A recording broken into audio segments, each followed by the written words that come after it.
Hi, this is Chase Utley, and this is the Phillies Show.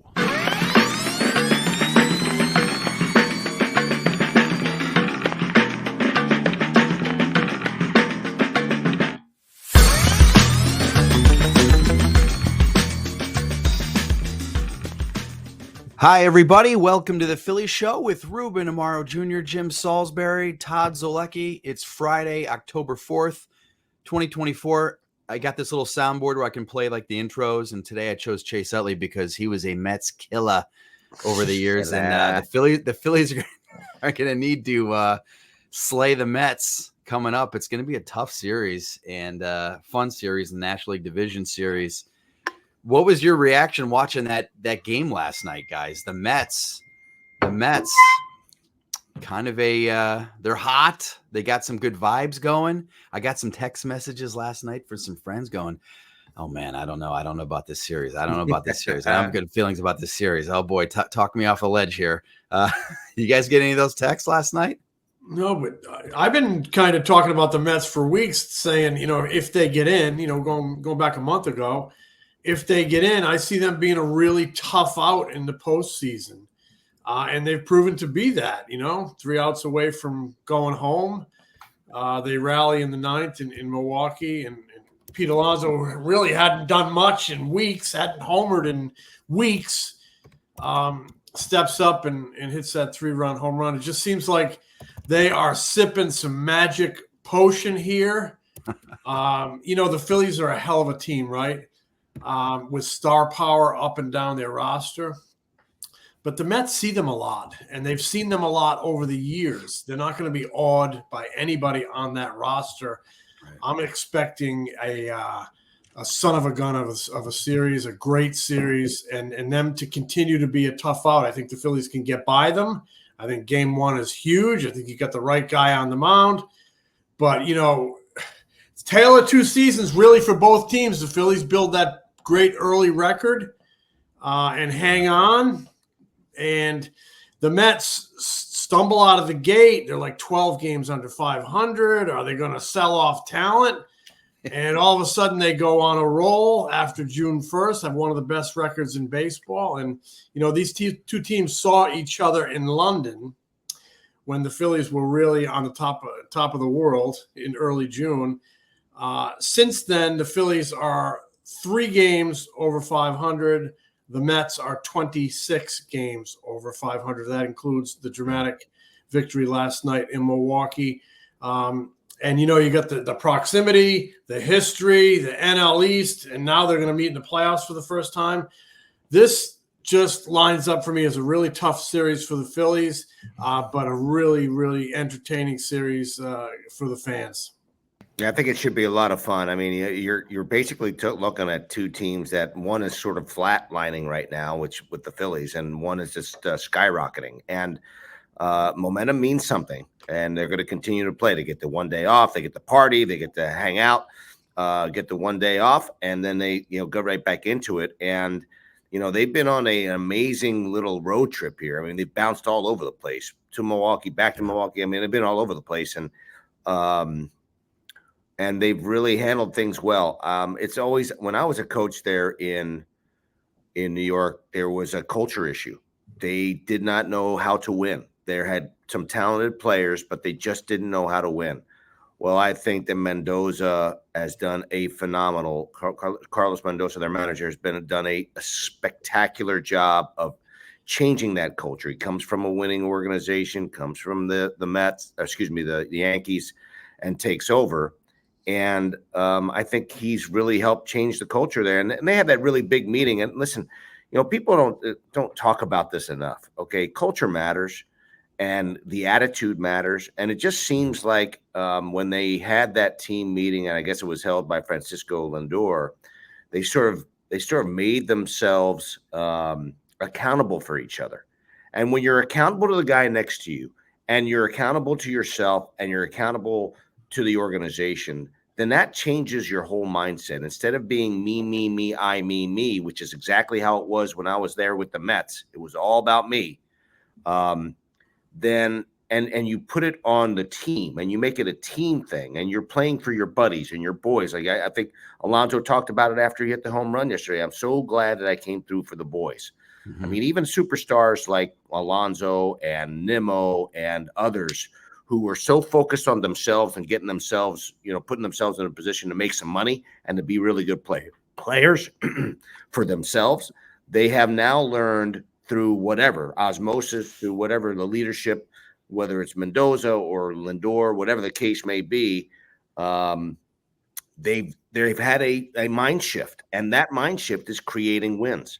And now, I mean, think about that: 26 games over 500. Would you rather be the team that started off the season 26 games over 500, or the season 26 games over 500? So that's where, and I know the Phillies have a tremendously talented team. There's no question about it. It's the most talented team in the tournament. But it's all about, for me, it's all about how are you playing today? And if they can play good baseball today, it's going to be a phenomenal series. Yeah, so some nuts and bolts. Game 1 is on Saturday at 4:08 p.m. Zach Wheeler, like you guys mentioned, is on the mound for the Phillies, which is great. It sounds like Tyler McGill is going to be the Game 1 starter. That's not official, but Tony DeComo, who covers the Mets for MLB.com, he said that there's some strong indications in the clubhouse last night. It's going to be Tyler McGill. You look at Tyler McGill's overall numbers, you say, ERA's in the 4s, perfect. But in his last 6 starts since he got recalled, 2-0, 2.32 ERA. He faced the Phillies at Citi Field at the end of the month in September, gave up 1 run in 4 innings. Oddly enough, coincidentally, that was the game the Phillies lost 2-1 with Zach Wheeler on the mound. Zach Wheeler pitched great in that game. The Phillies got no run support. So it's going to be probably Tyler McGill in Game 1. And what do we think about just kind of the X's and O's matchup of this series? Do we think is there concern with how the Phillies finished against the Mets? I think they went 3-4. They won 2 out of 3 at Citizen Bank Park. They lost 3 of 4 in New York. A lot of swing and miss in that Mets series at Citi Field. A lot of swing and miss, a lot of chase, and not a lot of runs. I know they hit some balls hard. I remember Schwarber in that Wheeler game hit one to the wall in center field. But what do we think about just these two teams? Take the vibes out of it, and just if they can get a good performance from Wheeler, and what it's going to take to win this series. I think they're more evenly matched than people think. I mean, the Mets don't have the star power in their starting rotation that the Phillies have, the names, but they've certainly gotten the performance. They lose Senga, but Manaea, Peterson, who am I missing? McGill, Quintana. They all step up. They're heavy left-handed in the rotation. The Phillies do hit lefties. That's a good thing. I think the offenses are more evenly matched than people think. The Mets they have an MVP type player in Lindor having a great year. He's going to finish second in the MVP race. Iglesias has given this team, the Mets, a huge, huge lift. I just think they are evenly matched in a lot of areas. I mean, you got 2 really great shortstops. But Lindor has probably delivered more down the stretch in the second half than Trey Turner has, but that doesn't mean Trey Turner can't be the best player in the series. He's got that type of ability. I just think there's a lot of little things are going to be magnified: defense, base running, all the little things, contact that are magnified in the postseason. But this is if you can get beyond the Phillies, I think have a better rotation, more star power in the rotation. I think that's one of the areas that really needs to deliver them. But, the Phillies need to avoid these long stretches of offensive inconsistency. But these Mets are a good ball club. Now, I got to say, I know that I'm as I look at the team, when you think about like the matchups of just talent. Okay, I got to have the Phillies ahead because pitching-wise, their rotation slightly better. Even though the rotation for the Mets has been pretty good lately, they've been throwing the ball well. Severino's thrown well. Manaea's been fantastic, and Quintana's really kind of stuck it up their rear ends last few times he pitched against them. So, but even with that, I really like. I do like the Phillies rotation slightly over the Mets. The bullpens are not even close. I don't like the Mets bullpen. I know the closer ended up finishing off the game yesterday. He was very shaky. He's very vulnerable. He doesn't look comfortable right now. He's not pitching all that well for the Mets. And I trust. For me, I trust the bullpen of the Phillies much more.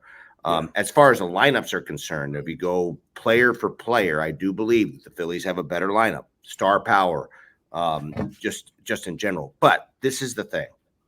When you play in the postseason, and I mean, I've been watching these postseason games, man, there's so much swing and miss and so much strikeout. And it just feels like these teams are exploiting and knowing that each one of these players' holes and their foibles. And I do think that they get exploited. They get exploited a lot. And it's about execution, being able to execute those pitches. But the Phillies are going to have to figure out a way to pass the baton. They're going to have to figure out a way to swing at strikes and to battle with 2 strikes and put the ball in play, because when they were doing that consistently in the first part of the season, they were having a tremendous amount of success. They were producing runs by extra base hits, by walks, by stealing bases, by getting big base hits, not necessarily the home run. And they cannot rely on the home run to get it done, because there's just too much swing and miss at times when they do that. So I'll be fascinated to see whether or not the Phillies can actually put the ball in play enough to win the series.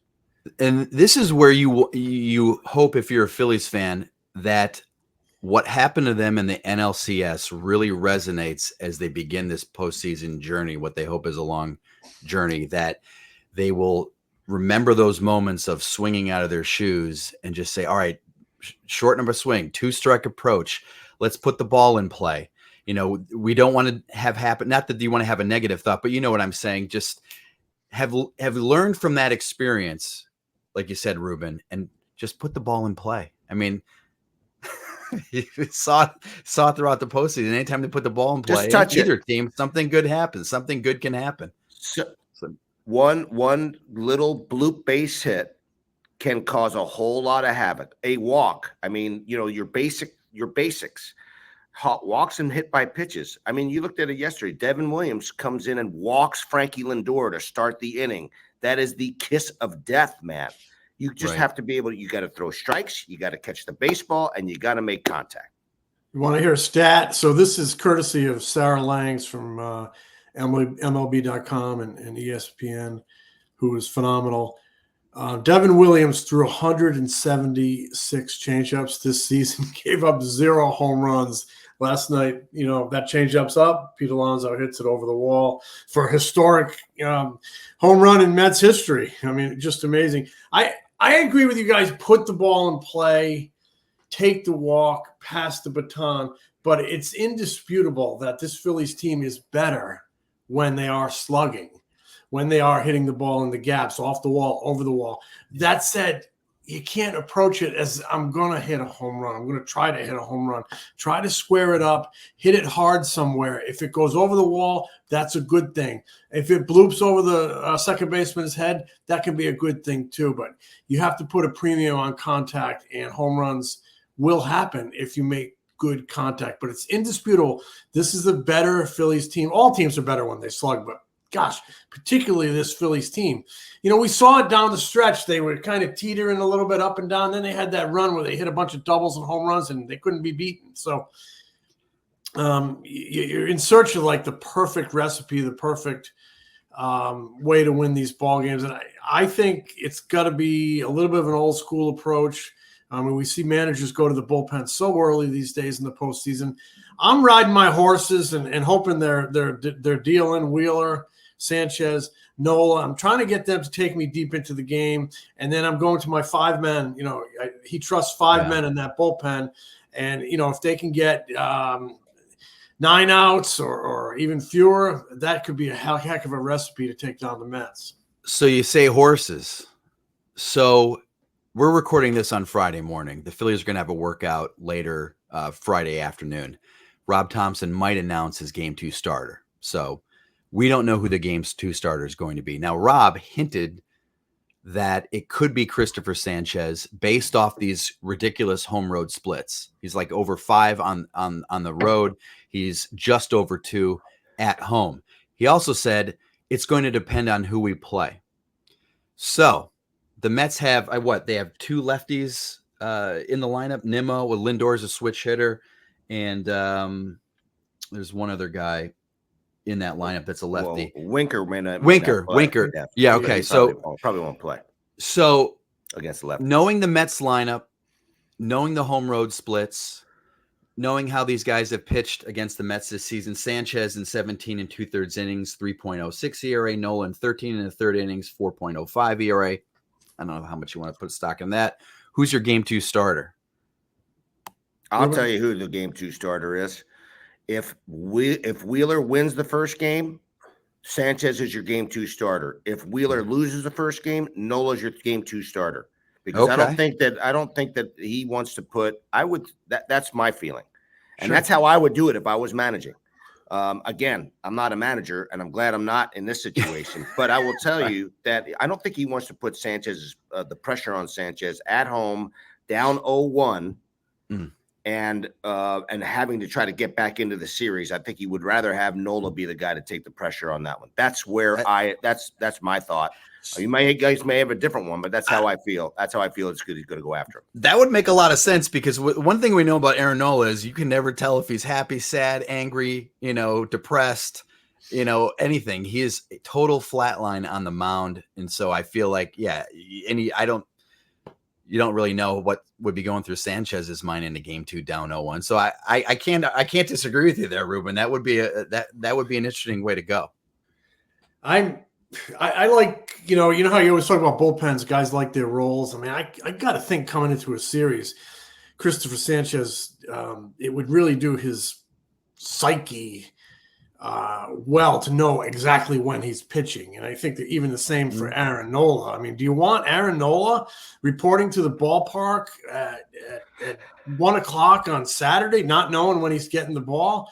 I mean, I'm sure he could handle it. He's a veteran guy. He's unflappable.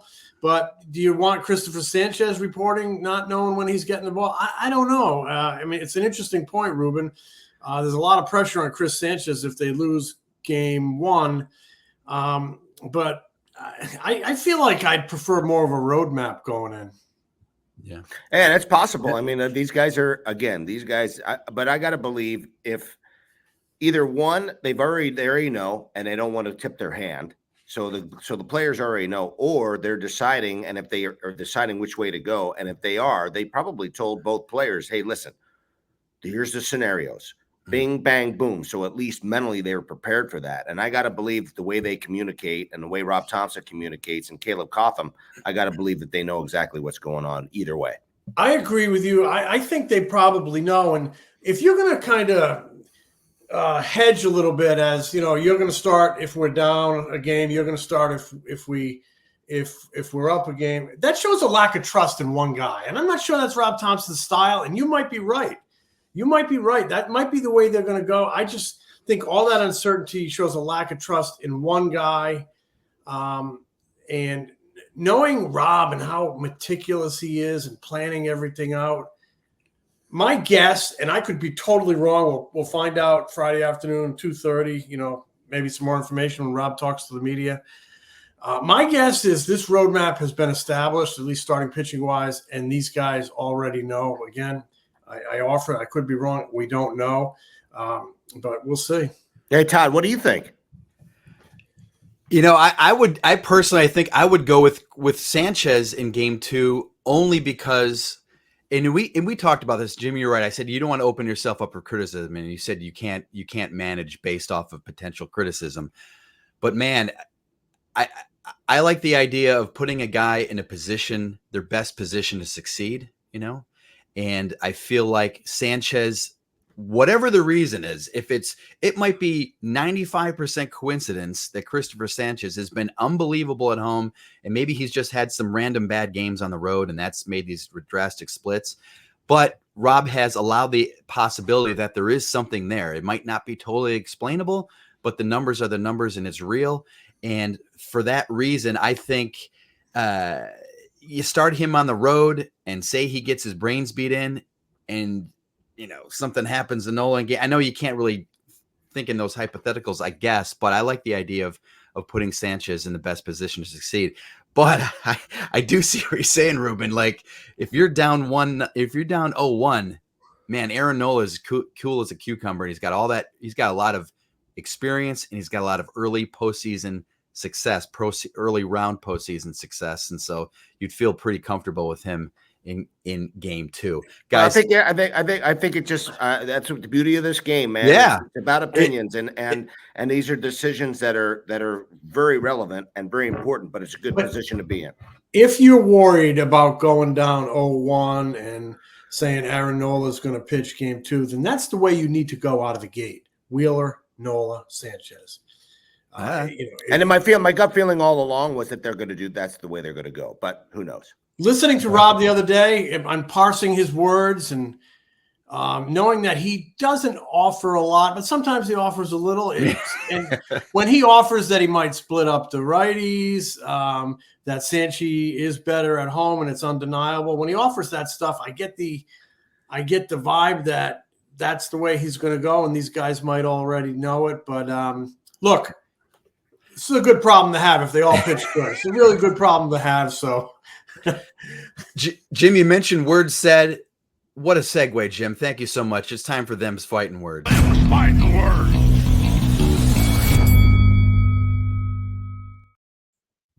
Them's Fighting Words is presented by Shibe Vintage Sports. Get unique throwback Phillies tees, hats, and sweatshirts from local artists at their shops in Center City, Wayne, and Westchester, and at shibesports.com. Let's fill this place up with uppercuts. Yeah, exactly. You know, in a hockey fight, Ruben, the uppercut is it's an underutilized weapon. Yeah, you got to work underneath. But it's when you come with that one uppercut that you win, because there's not a lot of uppercuts in a good. Plus they have those masks and the helmets. Man, you got to work underneath. An uppercut. Ask Homer. An uppercut. We have to talk to Paul Holmgren about that. An uppercut can be a. I lost you, Jim. Well, we lost Jim. Jim's internet's went out. Ruben, are you still there? I'm still with you, baby. I'm still all right. So we'll come back if Jim hops back in. Them's Fighting Words. Here's a quote that Dave Dombrowski gave this week, Ruben. I want to get your feeling on this. This is from Dave Dombrowski at the workout on Tuesday. I don't feel like our window is closing. I keep hearing that, but I think what happens is that sometimes it closes with current players that you have, but it doesn't mean that it closes overall. A lot of talk about the window for this team, and is it closing, and is it limited? And I guess I can't disagree with Dave Dombrowski said. You've been in this spot. Yeah. 2010, 2011. Yeah, we were a difficult position in after 2011. We still felt like we were going to be okay. Ryan Howard had that, obviously had the Achilles issue, but he was well on track to get back early. A lot of people don't know this, but he ended up getting an infection, and that pushed him back even more time. And then it started to affect the rest of his body, his knee, et cetera, et cetera. And we lost those, we lost Halladay, and we ended up putting ourselves in a position where, you started to have the breakdowns. I don't think that this team, we're talking about guys who are 31, 32 years old. And I think they're going to be really productive players, like the big boys in this lineup that you spent a lot of money on. They're going to be in like their, age 32, 33. That's, to me, and with the way these guys take care of themselves and their body types, you see even a guy like Schwarber, who's put himself in an unbelievable position, body type wise. He's in great shape now, and as a DH, I don't think this window is that tiny. I think they've got some time still. I think that the prime years of these guys still are probably 2 or 3 years away. But that's when you reload, when you start reloading. And I think that's exactly what John Middleton wants to do. And I'm sure that's what Dave Dombrowski wants to do with some young players and some free agents that you'll bring in. And they also have, they're really, really high on Aiden Miller, their top position player prospect. You have Justin Crawford. Both of those guys were in Double-A Reading this year. So, man, they're getting close. They're getting very, very close. And depending on how guys do, Johan Rojas in center field, Justin Crawford could be pushing him next season. I think Jim mentioned this maybe a month or so ago. Aiden Miller and Bryson Stott. Aiden Miller, they'll find a position for him to play if they think that he's ready, and one of the infielders is struggling. And of course, you have Andrew Painter. So, Ruben, a couple more things. Left field and center field, platoon situations. Mm-hmm. Rob's been asked a lot about this. How do you set it up? Austin Hayes is now back. He's had a sore back. He missed the last weekend in D.C. How do you set up left field? How do you set up center field? Is there a particular matchup they like? Do you go all defensive? I'm putting Marsh in left. I'm putting Rojas in center. That would make a lot of sense with the fly ball pitcher on the mound. Do you go just pure matchups against lefty? You put Hayes in left and, Rojas in right, whatever. What do you like?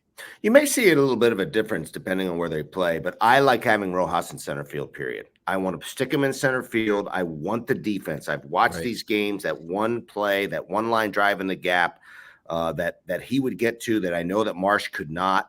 I think that's big. I don't think Marsh played very well in center field in the last couple of weeks. I just feel like, not that he's a liability out there, but I mean, there's a lot of plays that were made or not made out there in center field. And I think that's just too important. I would put him in center field and I would platoon those two guys in left field.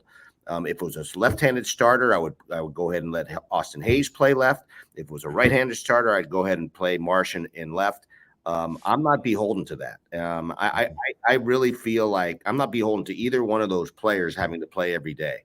I really believe that your best defense, obviously, and Hayes is a pretty good outfielder, but your best defense is with Johan Rojas in center and Marshy in left, who's an outstanding left fielder. I mean, arguably could be a Gold Glove type left fielder. So, and when you have a guy who's limited as far as his overall range is concerned in right field and Castellanos, especially in New York, where there's a much bigger gap-to-gap area, I think I think you absolutely have to play Rojas in center. I don't agree with this. I can see them playing Marsh in center against a right-hander and having Austin Hayes play left. I don't like it because I want my defense out there. I want my center fielder making plays. And I know a lot of people are concerned about Rojas's offense, but he's had some better at-bats recently. And he's bunted, he's put the ball in play. And Rojas last year, of course, he was like 4 for 43 in the postseason. And I looked this up. I wrote about this yesterday. The Phillies only pinch hit for Rojas twice all postseason last year. They pinch hit for him in, I think it was Game 7 with Jake Cave, and then in Game 5 they pinch hit with Christian Pache or vice versa. That's not going to be an issue this year because I think they have better bench options. So I think you're going to see Rob Thompson be way more aggressive. There's a bases loaded situation in the 6th inning, and there's a tough right-hander on the mound, and Cody Clemens is on the bench. They're going to go to Cody Clemens. No doubt. I don't know who's going to be the last man on the bench. It could be Cal Stevenson. It could be Weston Wilson. But whoever it is, same thing. Seventh inning, tough at bat for Johan Rojas. He's out of there. Rob's going to go to the bench. They did not have that option last year with the bench. Just didn't have a great bench last year, and I think there's a lot more confidence. Absolutely did not. I totally agree with you. I mean, Jake Cave, okay. I mean, he was sort of dangerous, not a great hitter. I mean, Cody Clemens, he's a much more accomplished guy. I think he would handle it much better. I think he's a better hitter overall. He's got better options. I think that you're going to see maybe 2 switches. I mean, you'll see maybe they'll have Clemens come in and they'll have to burn him. They'll might burn him, and then they'll go to a left-hander out of the pen, and then they'll have to maybe use Weston Wilson or whomever is sitting on the bench, whether maybe it's Hayes who's sitting on the bench at the time, whatever the case may be. I just feel like that's why you have to, in my mind, you absolutely have to have our man Rojas in center field. It's just too important. Jim, go ahead. I Jim. apologize. I lost my internet. I'm back. It's the people who are against hockey fights. They got me. I was talking about hockey fights and I lost my internet. Did you guys? I'm sorry, you might have covered this. Do you see platoons in left field and second base? Well, we talked. I was just going to ask you about second base. We talked about left field, But what do you think about You see a second platoon base? there? Yeah, I do believe. I think they're going to platoon there myself. Why not? I think it makes the most sense. You need to win 11 ball games. You put the best lineup on the field, left, right, whatever. So no time. I would do the same at second base. I would platoon at second base. I really would. We've seen a large body of work this year from Stott. He's a heck of a player. He just hasn't had the year that he had last year. Hasn't handled fastballs. Hasn't hit left-handers. Sosa hits left-handers. You need 11 wins. I think I would sacrifice a little defense there, and because Sosa's not bad. It's not a huge drop off, and I would play. I would use a platoon there. I think that's the way to go, right? I would too, and we did it in '93. We had 3 platoons. We had left, right, and second base, and I know they did it all year long. They haven't done it necessarily all year long this season, but I got no problem taking Stott out of that lineup, putting Edmundo Sosa against Sean Manaea. I don't have any problem with them playing against Quintana. Why not? Manaea's nasty against left-handers. Get his ass out of there and put Edmundo Sosa in there and see if he can do some damage. I could see Rob doing it. I could see Rob. I think, they had that game plan, kind of the roadmap to go to Jose Alvarado against Yordan Alvarez in Game 6 in the World Series a couple of years ago. He stuck with Kimbrel. He stuck with Rojas last year. And some of those decisions blew up on him. I think he's going to be more flexible this year and to make those calls that he ordinarily wouldn't have, because he's very committed to his guys. I think he's going to be more flexible. And I also think he has the personnel that, like you mentioned, deeper bench, that's going to allow him to do that type of stuff. Yeah, I mean, people don't remember that, but there were talk last postseason about they got to start Christian Pache in center field. I'm like, Christian Pache? His guys hit 181 in the big leagues his entire life. His OPS is 500. You're kind of splitting hairs there when you're talking about Christian Pache or Johan Rojas. But now you have Clemens and Wilson and all these other guys that you can move in there. So a couple other things before we wrap up. This shouldn't really come into play, but it doesn't sound like Spencer Turnbull is going to make the postseason roster, at least in the NLDS. It sounds like he was pretty erratic on Wednesday in the inter-squad game, and Rob basically said the guy needs more time. So if anybody was wondering about Spencer Turnbull, a lot of talk about him, does not sound like he's going to be on the NLDS roster. I don't know who the last man is going to be. Maybe Max Lazar, maybe Colby Allard. I don't know if you're seeing either of those two guys, it's probably not good for the Phillies. So, let's. Yeah.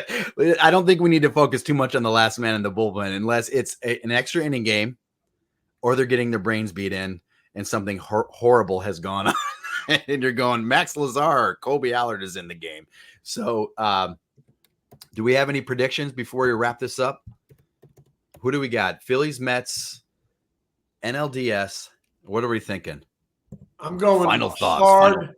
Hard fought, intense, entertaining, must see TV, riveting series. Going to go the distance with the Phillies advancing in 5.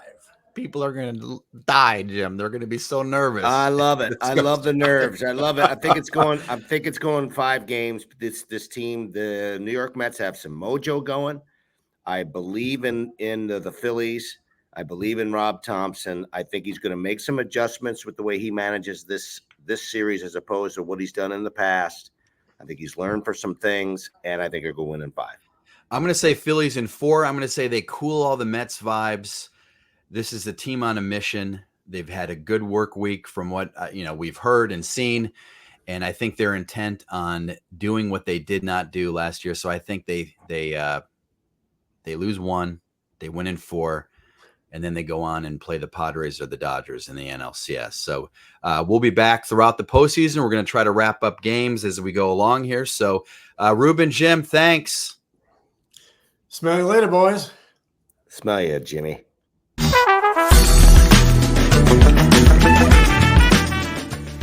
This is The Phillies Show. If you haven't already, please subscribe to The Phillies Show wherever you get your podcasts.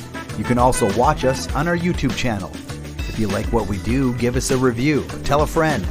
Catch Ruben, Jim, and me on Phillies Nation TV, presented by Valley Forge Tourism.